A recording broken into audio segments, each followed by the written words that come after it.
In this video, I'm going to show you how to connect IFX Broker to MT5. Now, the first thing you have to do here inside your IFX Broker's dashboard, you first have to create a demo or real account, okay? And you'll get your credentials for MT5 via that. I have one over here. If you don't, just click on New Account or New Demo here, and you'll be able to create a new account for MT5. Just follow these steps, and you'll be good to go. Whenever you create that, you'll receive your credentials on your screen as well as onto your email. So you'll need the trading account and the password. And after you do that, make sure you go inside MT5 on your computer, go to top left over here where it says File, click on that and click on Open an Account. Here you want to look for IFX Brokers. There we go. Click on Find Your Company, and it's going to find IFX Brokers Holdings over here. Click on that and click on Next.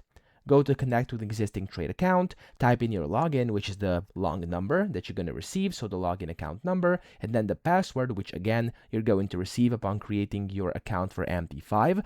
And then here, the server should be just selected as it is because there's only one right now. Then press Finish, and you'll be connected to IFX Brokers with your account. As you can see over here, I'm connected already, so that's how easy it is. Now, that's it. I hope this video helped you out. If it did, please subscribe to the channel and help me out as well.